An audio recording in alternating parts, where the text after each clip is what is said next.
ಹಾ ಸರ್, ನಮಸ್ಕಾರ. ನಮಸ್ಕಾರ. ಸರ್, ಇತ್ತೀಚೆಗೆ ನಾನು ಒಂದು ಶಿರಾಡಿ ಘಾಟಿಯಲ್ಲಿ ಒಬ್ಬರನ್ನ ಭೇಟಿಯಾಗಿದ್ದೆ.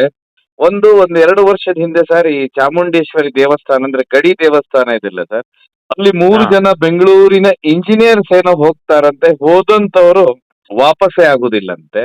ಆ ನಂತರ ಹೌದು. ಅವ್ರು ಸುಮಾರು ತಿಂಗಳ ನಂತರ ಅವ್ರದ್ದು ಕೆಲವೊಂದು ತಲೆಬುರುಡೆ ಈ ರೀತಿ ಎಲ್ಲ ಪತ್ತೆ ಆಗುತ್ತಂತೆ. ಏನ್ ಸರ್ ಈ ಕಾರ್ಯಾಚರಣೆಯಲ್ಲಿ ತಾವಿದ್ರಂತೆ? ಹೌದು, ಸುಮಾರು ವರ್ಷದ ಹಿಂದೆ ಆ ಸಮಯದಲ್ಲಿ ಇದೇ ಸಮಯ ಮೇ ತಿಂಗಳು ರೋಹಿಣಿ ಮಳೆ ನಕ್ಷತ್ರದಲ್ಲಿ ನಮಗೆ ರೋಹಿಣಿ ಮಳೆ ಸಮಯದಲ್ಲಿ ಅಂದ್ರೆ ಮೇ 25ರಿಂದ ಸಾಮಾನ್ಯಕ್ಕೆ ಇಲ್ಲ ಅದಕ್ಕಿಂತ ಸ್ವಲ್ಪ ಮೊದಲು ನಮ್ಮಲ್ಲಿಗೆ ನೈಋತ್ಯ ಮಾರುತಗಳು ಬರ್ತವೆ. ಆ ವರ್ಷ ನೈಋತ್ಯ ಮಾರುತದ ಜೊತೆನೆ ಭಾರಿ ಒಂದು ಚಂಡಮಾರುತ ಬಂತು. ಆ ಚಂಡಮಾರುತ ಸಾಮಾನ್ಯಕ್ಕೆ ಅರಬ್ಬಿ ಸಮುದ್ರದಲ್ಲಿ ಎದ್ದ ಚಂಡಮಾರುತಗಳು ಒಂದು ಬಾಂಬೆ ಇಲ್ಲ ಅಂದ್ರೆ ಗುಜರಾತಿಗೆ ಅಪ್ಪಳಿಸೋದು ಜಾಸ್ತಿ. ಆದರೆ ಇದು ಬಂದು ನಮ್ಮ ಕರ್ನಾಟಕ ಕೇರಳಕ್ಕೆ ಅಪ್ಪಳಿಸ್ತು. ಭಯಂಕರವಾದ ಒಂದು ಚಂಡಮಾರುತ.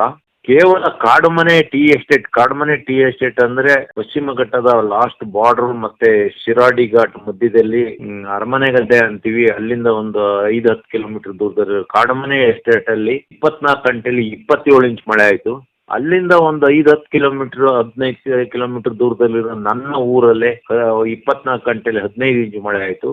ಆ ಸಮಯದಲ್ಲಿ ಬೆಂಗಳೂರಿಂದ 3 ಜನ ಬಂದು ನಮ್ಮ ಗಡಿ ಚೌಡಿ ಅಂತೀವಿ ನಮ್ಮ ಶಿರಾಡಿ ಘಾಟಿಯಲ್ಲಿ ಅಲ್ಲಿ ಬರ್ತಾರೆ. ಅಲ್ಲಿ ಬಂದು ದೇವಸ್ಥಾನದೊಳಗೆ ಬರ್ತಾರೆ, ಅಲ್ಲಿ ಇಲ್ಲಿ ತಿರುಗ್ತಾ ಇರ್ತಾರೆ. ಮಳೆ ಭಯಂಕರ ಸುರಿತಾ ಇರ್ತದೆ. ಪಶ್ಚಿಮ ಘಟ್ಟದ ಮಳೆ ಉಂಟಲ್ಲ, ನಮ್ಮ ಇಲ್ಲಿ ಮಳೆಗಳಂಗಲ್ಲ. ಪಶ್ಚಿಮ ಘಟ್ಟದ ಮಳೆ ಹನಿಗಳು ಒಂದೊಂದು ಬೆರಳದಪ್ಪ ಇರ್ತವೆ. ಅಷ್ಟೇ ಅಲ್ಲ, ಅವು ಮೋಡದಿಂದ ನೇರಾಗಿ ಗೆರೆ ಎಳ್ದಂಗೆ ನಮ್ಮ ಭೂಮಿ ಮೇಲೆ ಅಪ್ಪಳಿಸ್ತಿರ್ತವೆ. ಯಾವ ರೀತಿ ಅಂದ್ರೆ ಒಂದೊಂದ್ಸತಿ ನಮ್ಮ ಕಾಲಿಗೆ ಕೈಗೆ ಬಿದ್ದ ಚಿಕ್ಕ ಕಲ್ಲಲ್ಲಿ ಇಟ್ಟು ಹೊಡೆದಾಗ ಎಷ್ಟು ನೋವಾಗ್ತದೆ ಆ ರೀತಿ ನೋವಾಗ್ತದೆ. ಆ ರೀತಿ ಪಶ್ಚಿಮ ಘಟ್ಟದಲ್ಲಿ ಮಳೆ ಹೊಡೆಯೋದು. ಅವಾಗ ಅವರು ಅಲ್ಲಿ ಇಲ್ಲಿ ತಿರುಗ್ತಾ ಇರ್ಬೇಕಾದ್ರೆ ಅಲ್ಲೊಂದು ಅಜ್ಜಿ ಇತ್ತು. ಈಗ ನಾನು ಇತ್ತೀಚೆಗೆ ಹೋಗಿಲ್ಲ.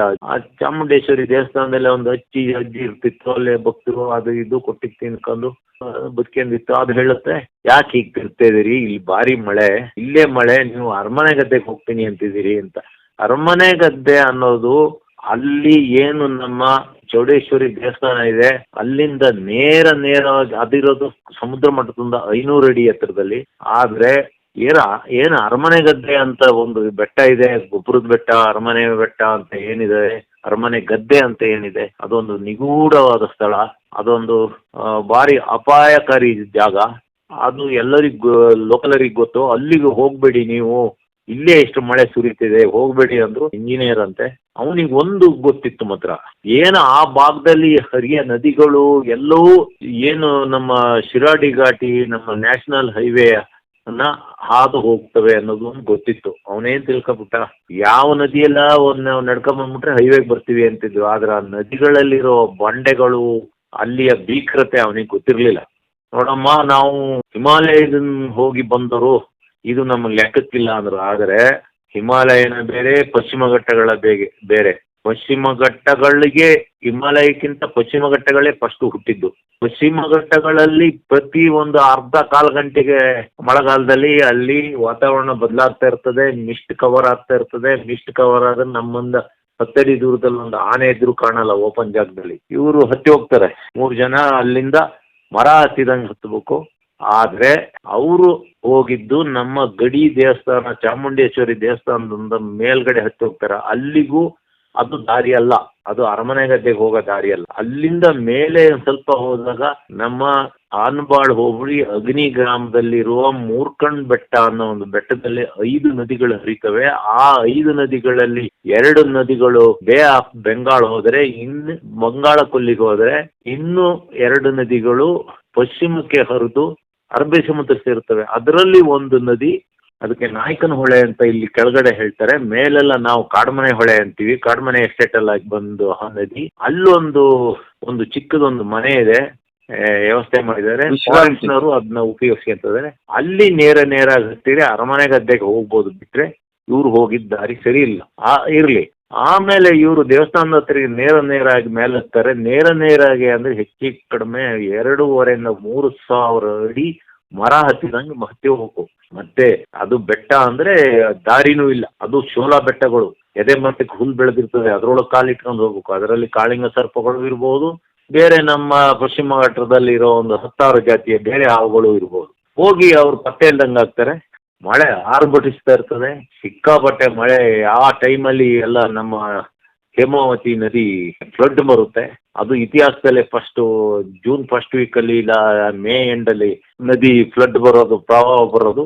ಆಮೇಲೆ ನನಗೆ ಸುದ್ದಿ ಬಂತು 3 ಜನ ಹೋಗಿದ್ದಾರೆ ತಪ್ಪಿಸ್ಕೊಂಡಾರೆ ಅಂತ. ನಾನು ಪಶ್ಚಿಮ ಘಟ್ಟದ ಪ್ರತಿ ಒಂದು ಜಾಗನೂ ಅಲ್ಲಿ ಗೊತ್ತಿರ್ಬೇಕಾರೆ, ನಾವು ಹೇಳೋ ಥರ ಅಂದರೆ ಅಡಿ ಲೆಕ್ಕನೂ ನಮ್ಗೆ ಗೊತ್ತಿರ್ಬೇಕಾರೆ, ಕೊಡಗಿನ ಬಾರ್ಡ್ರಿಂದ ಚಿಕ್ಕಮಗಳೂರು ಬಾರ್ಡ್ರ್ ಇರೋ 83 ಕಿಲೋಮೀಟ್ರು ದೂರನ ನನಗೆ ನಾನು ಆ 83 ಕಿಲೋಮೀಟ್ರ್ ಅನ್ನೋದು ಯಾವ ಫಾರೆಸ್ಟ್ ಇಲಾಖೆಯರು ಮಾಡಲಿಲ್ಲ, ಯಾವ ಬ್ರಿಟಿಷರು ಮಾಡಲಿಲ್ಲ. ಅದನ್ನ ನಾನು GPS ಹಿಡಿದು ಅದರಲ್ಲಿ 4 ದಿವಸ ನಾನು ಕಾಡಲ್ಲೇ ಮಲಗಿ 5 ದಿವಸ ನಡೆದು ನಾನು ಅದನ್ನ ದಾಖಲಿಸಿದ್ದೆ. ಹಂಗಾಗಿ ನನಗೂ ಬೇಜಾರಾಯಿತು, ಹುಡ್ಕೋಣ ಅಂತ. ಮಳೆ ಕಡಿಮೆ ಆದರೂ ಮಧ್ಯೆ ಮಳೆ ಬರ್ತಾ ಇತ್ತು, ಜೊತೆಗೆ ಮಿಸ್ಟ್ ಕವರ್ ಆಗ್ತಿತ್ತು. ನಾನು ಸೀದಾ ನಮ್ಮ ಹುಡುಗರನ್ನ ಕರ್ಕೊಂಡು ಒಂದು 6-7 ಜನ ಹೊರಟು, ಅದು 4 ಜನ ಹೊರಟಿದ್ರೆ ಒಳ್ಳೇದಿತ್ತು. ಅದು 6 ಜನನ 8 ಜನನ ಹೊರಟು ಬಂದು ನಾನು 2 ದೇವರಿಗೆ ಒಂದು ಹಣ್ಣುಕಾಯಿ ಅಂತ ನಾವು ಹೇಳ್ತೀವಿ, ಏನು ತೆಂಗಿನಕಾಯಿ, ಬಾಳೆಹಣ್ಣು, ಊದುಬತ್ತಿ ಎಲ್ಲ ತಗೊಂಡು ಬಂದು ಗಡಿ ಚೌಡಿಗೆ ಕೊಟ್ಟೆ. ನಾನು ಕೊಟ್ಟಿದ್ದ ಹಣ್ಣುಕಾಯಿನ ಕಾಯಿ ಹೊಡೆದ ಕೂಡಲೇ ಭಟ್ರ ಮುಖ ಒಂಥರ ಆಯ್ತು. ನಂಗೆ ಗೊತ್ತಾಯ್ತು, ಏನ್ ಭಟ್ರೆ ಕಾಯಿ ಏನಾರು ಕೊಳ್ತೋಗಿದೆಯಾ ಅಂದೆ. ಹೌದು ಗೌಡ್ರೆ ಅಂದ್ರು. ಅವ್ರು ನಂಗೆ ಭಾರಿ ದೋಸ್ತು ಭಟ್ರು, ಭಾರಿ ಒಳ್ಳೆ ದಕ್ಷಿಣ ಕನ್ನಡ ಜಿಲ್ಲೆಯ ಭಾರಿ ಪ್ರತಿಭಾವಂತ ಮತ್ತೆ ಒಳ್ಳೆ ಮಂತ್ರಗಳು ಗೊತ್ತಿದ್ದ. ಆಮೇಲೆ ಇನ್ನೊಂದು ತಗೊಂಡಿದ್ದೆ, ಮೇಲೆ ಬೆಟ್ಟದ ಮೇಲೆ ಹೊಡೆಯೋಕೆ. ಅಲ್ಲೊಂದು ನಾವು ಹೋದಾಗ ಅಲ್ಲೊಂದ್ ಕಡೆ ನಾವು ಪೂಜೆ ಮಾಡ್ತೀವಿ, ಯಾಕೆಂದ್ರೆ ನಮ್ಗೆ ಅಲ್ಲಿ ಏನೇನೋ ಆಗಿತ್ತು, ಅದು ಇನ್ನೊಂದ್ಸರಿ ಹೇಳ್ತೀನಿ. ಅವರು ಹೋಗಿದ್ದ ದಾರಿ ಅಂತ ಒಂದು ಅಂದಾಜು ದಾರಿಯಲ್ಲಿ ನಾವು ಹತ್ತಿ ಹೋಗಿ ಅಷ್ಟೊತ್ತಿಗೆ ಮಿಸ್ಟ್ ಕವರ್ ಆಯ್ತು. ಆದ್ರೆ ನಾವೆಲ್ಲ ಅನುಭವಿಗಳೇ ಇದ್ದಿದ್ದಲ್ಲಿ ಕರೆಕ್ಟಾಗಿ ಹೋಗಿ ಲಾಸ್ಟಿಗೆ ಅಲ್ಲಿ ಏನು ಬೆಟ್ಟದ ಮೇಲೆ ಸುಮಾರು 2,500 ಅಡಿ ಬೆಟ್ಟನ ನಾವು 3 ಗಂಟೆ ಮೇಲೆ ತಗೊಂಡು ಹತ್ತಕ್ಕೆ ಅಷ್ಟು ಕಷ್ಟ ಆಯ್ತು ನಮ್ಗೆ. ಅಲ್ಲಿ ಜಾರದು, ಆ ಹುಲ್ಲೊಳಗೆ ನಡ್ಕೊ ಹೋಗಕ್ಕಾಗ್ತಿರ್ಲಿಲ್ಲ. ಆಮೇಲೆ ಮಿಸ್ಟ್ ಕವರ್ ಆಗೋದು ಅದೆಲ್ಲ ಆಗಿತ್ತು. ಆಮೇಲೆ ಅಲ್ಲಿ ನಮ್ದು ಏನು ಮೂಲ ಗುರಿ ಅಂದ್ರೆ ಅಲ್ಲೊಂದು ಗುಹೆ ಇತ್ತು. ಸಮುದ್ರ ಮಟ್ಟದೊಂದು ಸುಮಾರು 3,500 4,000 ಅಡಿ ಎತ್ತರದಲ್ಲಿ ಒಂದು ಬೆಟ್ಟದ ಮೇಲೆ ಒಂದು ಭಾರಿ ದೊಡ್ಡ ಬಂಡೆ. ಆ ಬಂಡೆ ತಳಭಾಗದಲ್ಲಿ ಒಂದು ಗುಹೆ ಇದೆ. ಕೆಳಗೆ ಒಂದು 500,000 ಅಡಿ ಕೆಳಗಡೆ ನಮ್ದು ಒಂದು ಟೀಮ್ ಇತ್ತು. ನಾವು 1-2 ಜನ ಬೇಗ ಮೇಲೆ ಹತ್ತೋದು. ನನಗೆ ಆ ಗುಹೆ ಬಾಗಿಲ ಹತ್ರ ಹೋದ ಕೂಡಲೇ ಅದ್ರ ಒಳಗಿಂದ ಯಾರೋ ಮನುಷ್ಯರು ನೆರಳೋದು, ತುಂಬಾ ಸುಸ್ತಾದಾಗ ನೆರಳ್ತಾರಲ್ಲ, ಆ ತರ ನೆರಳ ಶಬ್ದ ಕೇಳ್ತು. ನಾನು ಅಂದೆ, ಪಟೇಲ ಅವ್ರು ಇಲ್ಲೇ ಇದ್ರ ಒಳಗೆ ಇರ್ಬೇಕು ನೋಡು, ನೆರಳ್ತಾ ಇದೆ, ಒಳಗಡೆ ಸೌಂಡ್ ಬರ್ತಾ ಇದೆ. ಒಳಗಡೆ ಹೋಗಿ ನೋಡ್ಬೇಕಾದ್ರೆ ನಮ್ಗೆ ಏನು ಕಾಣಲೇ ಇಲ್ಲ, ಏನೂ ಇರ್ಲಿಲ್ಲ. ಆಮೇಲೆ ಕೆಲವು ಗುಹೆ ಒಳಗೆ ಹೊರಗಡೆಯಿಂದ ಗಾಳಿ ಬೀಸಿದಾಗ ಆ ಗುಹೆ ಒಳಗೆ ವಿಚಿತ್ರ ಸೌಂಡ್ ಬರ್ತದೆ ಅನ್ನೋದು ನಾನು ಎಲ್ಲೋ ಓದಿದ್ದೆ. ಹಾಗಾಗಿ ನಾನು ಮೊದಲು ಆಮೇಲೆ ಆ ಬಂಡೆ ಎಲ್ಲ ಸುತ್ತ ಎಲ್ಲ ನೋಡಿದೆ, ಅಲ್ಲೇನು ಕಾಣ್ತಿರ್ಲಿಲ್ಲ. ಆ ಬಂಡೆ ಮೇಲೆ ಕೂತಿದ್ರೆ ನಮ್ಮ ಎದುರುಗಡೆ ಶಿರಾಡಿ ಘಾಟಿಗೂ ಅಲ್ಲಿಗೂ ಸುಮಾರು ದೂರ ಇತ್ತು. ಶಿರಾಡಿ ಘಾಟಿಯಲ್ಲಿ ಹೋಗೋ ರೈಲುಗಳು ಕಂಬಳಿ ಹುಳುಗಳು, ನಮ್ಮ ಕ್ಯಾಟರ್ಪಿಲ್ಲರ್ ಅಂತೆಲ್ಲ ಏನು ಹೇಳ್ತೀವಲ್ಲ, ಆ ಕಂಬಳಿ ಹುಳು ತರದ್ದು ಅಷ್ಟು ದಪ್ಪ ಕಾಣ್ತಿತ್ತು. ಅಷ್ಟು ಎತ್ತರ, ಅಷ್ಟು ದೂರದಲ್ಲಿ ನಾವು. ಆಮೇಲೆ ಅದ್ರೊಳಗೆ ಏನು ಸೌಂಡ್ ಬರಲಿಲ್ಲ. ಆದ್ರೆ ಅಲ್ಲಿ ಮಳೆಗಾಲದಲ್ಲಿ ಅದ್ರೊಳಗೊಂದು ನೀರು ಹುಟ್ಟಿತ್ತು. ಆಮೇಲೆ ನಮ್ಮ ಪಾತ್ರೆ ಇವು ಎಲ್ಲ ತಂದು ಅಡಿಗೆ ಮಾಡಿದ್ರು. ನಾವು ಒಂದು ರೌಂಡ್, ನನಗೆ ಗೊತ್ತಿತ್ತು ಇವರು ಅಲ್ಲಿ ಏನಾಗಿತ್ತು ಅಂದ್ರೆ, ಆ ಕಾಲದಲ್ಲೇ ಶಿರಾಡಿ ಘಾಟಿಂದ ಬಂದ ಕೆಲವು ಜನರು ಬಂದು ಇವ್ರನ್ನ ಬಾಡಿ ಹುಡ್ಕಕ್ಕೆ, ಇಲ್ಲ ಇವ್ರು ಜೀವಾಗಿದ್ದ ಇವ್ರನ್ನ ಹುಡ್ಕಕ್ಕೆ ಅಂತ ಬರ್ತಿದ್ರು. ದಿನಕ್ಕೆ ಅವ್ರಿಗೆ 500 ರೂಪಾಯಿ ಸಂಬಳ. ಅವರು ಅಲ್ಲೇ ಹುಡ್ಕಾಡ್ತಿದ್ರು, ಒಂದು 5-6 ಕಿಲೋಮೀಟರ್ ದೂರದಲ್ಲೇ ಕಾಡು ಆ ಸುತ್ತಮುತ್ತ ಹುಡುಕ್ತಿದ್ರು. ಆದ್ರೆ ನನಗೆ ಗೊತ್ತಿತ್ತು ಅವರು ಇಲ್ಲಿ ಟೂರ್ದಲ್ಲಿ ಇಲ್ಲ. ಅವರು ಅರಮನೆಗದ್ದೆಗೆ ಹೋಗ್ಬೇಕು ಅನ್ನೋದ್ರೆ 3 ಗುಡ್ಡಗಳನ್ನು ದಾಟಿ ಹೋಗ್ಬೇಕಿತ್ತು. ಆದ್ರೆ ಪಶ್ಚಿಮ ಘಟ್ಟದ ಶೋಲಾ ಕಾಡಿನಲ್ಲಿ ಏನು ಶೋಲಾ ಕಾಡು ಅಂದ್ರೆ, ಒಂದು ಬೆಟ್ಟದ ಕೆಳಭಾಗದಲ್ಲಿ ಪೂರ್ತಿ ಕಾಡು ಮತ್ತೆ ನೀರು, ಬೆಟ್ಟದ ತುದಿ ಭಾಗದಲ್ಲಿ ಫುಲ್ಲು ಓಪನ್ ಜಾಗ. ಅದು ಒಂದು ಬೆಟ್ಟದಂಗೆ ಇನ್ನೊಂದು ಬೆಟ್ಟಗಳು, ಅದು ಬೆಟ್ಟಗಳ ಶ್ರೇಣಿ. ಯಾವ್ದೋ ಬೆಟ್ಟ ಅಂದ್ರೆ ಒಂದು ಬೆಟ್ಟ ಅಲ್ಲ, ಶಿವಘಟ್ಟದಲ್ಲಿ ಒಂದು ಬೆಟ್ಟ ಅಲ್ಲ, ಬೆಟ್ಟಗಳ ಶ್ರೇಣಿ ಇದೆ. ಅವುಗಳು ಒಂದು ನಾವು ನಿತ್ತಲೆಯಿಂದ ಒಂದು 10-20 ಬೆಟ್ಟಗಳನ್ನ ನಾವು ಲೆಕ್ಕ ಹಾಕ್ಬಹುದು. ಎಲ್ಲವೂ ಬೆಟ್ಟಗಳು, ಮೇಲ್ ಹುಲ್ಲು, ಕೆಳಗಡೆ ನಾವು ಅದಕ್ಕೆಲ್ಲ ನಮ್ಮಲ್ಲಿ ಅದಕ್ಕೆ ಕಣಿವೆ ಇಲ್ಲ ವ್ಯಾಲಿ ಅಂತಾರೆ. ಆದ್ರೆ ನಮ್ಮಲ್ಲೆಲ್ಲ ನಾವು ಕಂಬ ಅಂತೀವಿ, ಇಲ್ಲ ಆ ರೀತಿ ಅಂತೀವಿ. ಅಂತವು ತುಂಬಾ ಇರ್ತವೆ. ಇವ್ರಿಗೆ ಅಲ್ಲಿ ಗೊತ್ತಾಗಕ್ಕೆ ಸಾಧ್ಯನೇ ಇಲ್ಲ. ಆಮೇಲೆ ಮತ್ತೊಂದು ಅಂದ್ರೆ, ಅಲ್ಲಿ ಒಂದು 15-20 ನಿಮಿಷ ಇಲ್ಲ ಅರ್ಧ ಗಂಟೆಗೆ ಒಂದೊಂದ್ಸತಿ ಗಾಳಿ ಬೀಸಿದಾಗ ಆ ಮಿಸ್ಟ್ ಎಲ್ಲ ಹೋಗುತ್ತೆ. ಗಾಳಿ ಸ್ಟಾಪ್ ಆದ ಕೂಡಲೇ ಮತ್ತೆ ಮಿಸ್ಟ್ ಬಂದು ಕವರ್ ಆಗ್ತದೆ. ಮಿಸ್ಟ್ ಬಂದು ಕವರ್ ಆದ್ರೆ ಅಲ್ಲಿ ಏನು ಕಾಣಲ್ಲ. 20 ಅಡಿ ದೂರದಲ್ಲಿ ಒಂದು ಆನೆ ನಿಂತಿದ್ರು ಕಾಣಲ್ಲ. ಅದ್ರ ಜೊತೆಗೆ ಒಂದು ಜಾತಿ ಒಂದು ಒಂದು ಪ್ರಭೇದದ ಒಂದು ಕೆಲವು ಇನ್ಸೆಕ್ಟ್ಗಳು ಅಂದ್ರೆ ಕೀಟಗಳು ಒಂಥರ ಕೂಗ್ತವೆ. ಅದು ಕೇಳಿದಾಗ ನಮ್ಗೆ ಮನಸ್ಸಿಗೆ ಭಾರಿ ಬೇಜಾರಾಗುತ್ತೆ. ಆ ತರ ಶಬ್ದ ಅದು ನಾನು ಹೇಳಕ್ಕೆ ಆಗಲ್ಲ. ಅವನು ಒಬ್ಬಂಟಿ ಒಬ್ಬ ಯಾವನಾರ ಅಲ್ಲಿದ್ದ ಅಂದ್ರೆ ಅವನೇನು ಆತ್ಮಹತ್ಯೆ ಮಾಡ್ಕೊಂಡು ಸಾಯ್ಬೇಕು, ಆ ರೀತಿ ಸೌಂಡ್ ಬರ್ತಾ ಇರ್ತದೆ. ಆಮೇಲೆ ನಾನು ಅದ್ರೊಳಗೆ ಹೋದೆ. ಅಷ್ಟೊತ್ತಿಗೆ ಇಲ್ಲ ಅಲ್ಲೆಲ್ಲ ಬಂದು ನಮ್ಮವರೆಲ್ಲ ಅಲ್ಲಿ ಸೌದೆ ಎಲ್ಲ ತಂದು ಸುಮಾರು ಕೆಳಗಡೆನೆಲ್ಲ ಬಂದು ಒಳಗಡೆ ಬೆಂಕಿ ಹಾಕಿ ಅಡಿಗೆ ಗಿಡಿಗೆ ಎಲ್ಲ ರೆಡಿ ಮಾಡ್ತಾ ಇದ್ರು.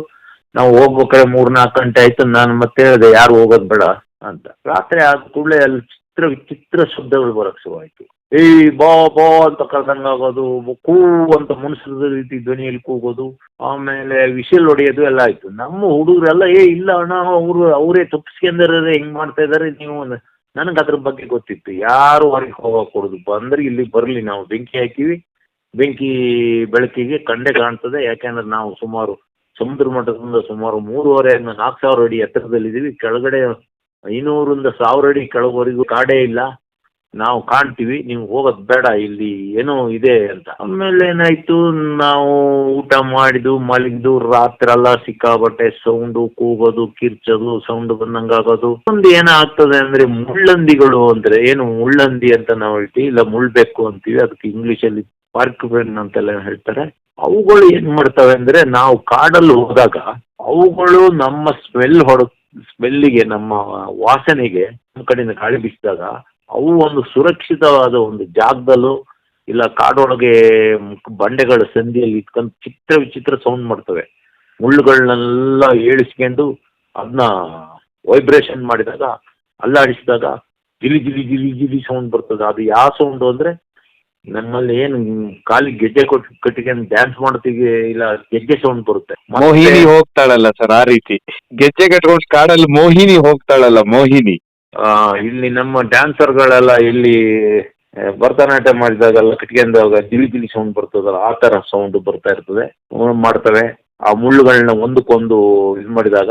ಆಮೇಲೆ ಮತ್ತೆ ಕೆಲವು ಟೈಮು ಒಂದು ರೀತಿ ಹತ್ತಂಗೆ ಸೌಂಡ್, ಮಕ್ಳು ಹತ್ತಂಗೆ ಸೌಂಡ್ ಮಾಡ್ತವೆ. ಅವೆಲ್ಲ ಸೌಂಡ್ ಬರ್ತವೆ. ಅದು ದೆವ್ವನೇ ಅಂತ ಹೇಳಕ್ಕಾಗಲ್ಲ. ಏನು ಅದೆಲ್ಲ ಗೊತ್ತಿಲ್ದರು ದೇವದ ಖಾತೆಗೆ ಅದನ್ನ ಜಮಾ ಮಾಡಿಬಿಡ್ತಾರೆ. ಓ ಇದು ದೆವ್ವ ಅಂತ.